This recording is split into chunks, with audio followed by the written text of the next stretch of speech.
7 কোটি টকীয়া লাভাল উচ্চ মাধ্যমিক বিদ্যালয়ৰ গৃহ নিৰ্মাণৰ শুভাৰম্ভ বিধায়ক বিনোদ হাজৰিকা।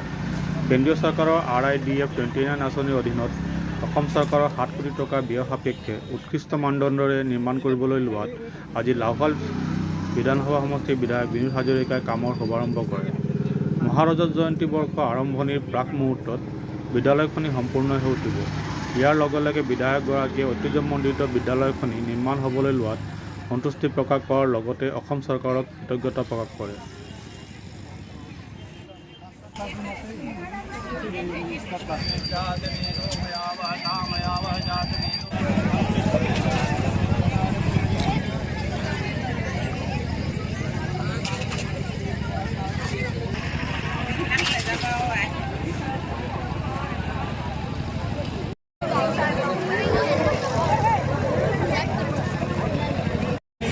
উপস্থিত থকা আমাৰ এই স্কুলৰ অতি মৰমৰ মোৰ পোনপ্ৰথমে মই উইকলি চাবলৈ বা মান্থলি কেনেকৈ আহিব আপোনাৰ কাৰণ কাম নতুন ভীম ঢালিব আপোনালোকে মাজে মাজে আহিয়ে থাকিব লাগিব। লাভাল উচ্চ ইংৰাজী বিদ্যালয়ৰ সন্মানীয় প্ৰধান শিক্ষয়িত্ৰী বাইদেউ ইয়াৰ পিছতে আছো উপস্থিত থাকিবলৈ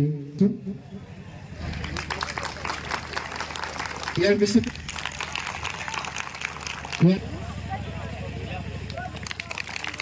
পিছতে আমাৰ বিদ্যালয়ৰ তৰফৰ পৰা আমি শ্ৰদ্ধা জনাব বিচাৰিছো। ইয়াৰ পিছতে প্ৰাক্তন জিলা পৰিষদৰ পোনপ্ৰথমে মই অসমৰ জনপ্ৰিয় মুখ্যমন্ত্ৰী ডক্টৰ হিমন্ত বিশ্ব শৰ্মা ডাঙৰীয়াক ধন্যবাদ আৰু কৃতজ্ঞতা জনাৰ লগতে আমাৰ শিক্ষামন্ত্ৰী ডক্টৰ ৰণোজ পেগু ডাঙৰীয়াক ধন্যবাদ আৰু কৃতজ্ঞতা জনাইছোঁ।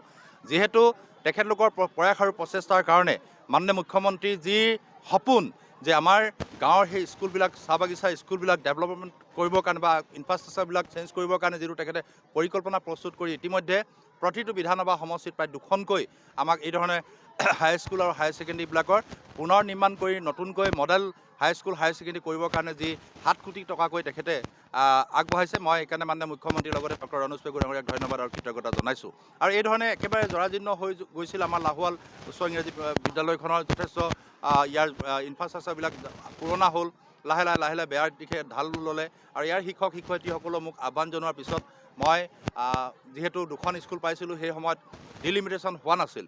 ডিলিমিটেশ্যন নোহোৱাৰ হেতুকে মই এখন জকাইত দিছিলোঁ আমাৰ যি বৰবৰা ব্লকৰ অন্তৰ্গত জকাইত দিয়া হৈছিল আৰু এখন মই এই বৃহত্তৰ লাহোৱালৰ মূল জেগা লাহোৱালৰ আমাৰ এই স্কুলত আমাৰ দিয়া হ'ল আৰু খুব সুন্দৰভাৱে ইয়াৰ কাম আমি জুলাই মাহৰ ভিতৰত শেষ কৰিব লাগিব আৰু মাননীয় মুখ্যমন্ত্ৰী মহোদয়ে কৈছে যে সঠিক সময়তে যাতে স্কুলখন হৈ উঠে তাৰ প্ৰতি মাননীয় মুখ্যমন্ত্ৰীয়ে প্ৰতিজন ঠিকাদাৰসকলক কোৱা হৈছে লগতে বিভাগীয় কৰ্তৃপক্ষসকলক কোৱা হৈছে। মোৰ বিশ্বাস যে খুব সুন্দৰ ৰূপত আমি জুলাই মাহত আমি লাহোৱালবাসী ৰাইজক এই স্কুলখন উপহাৰ দিবলৈ সক্ষম হ'ম।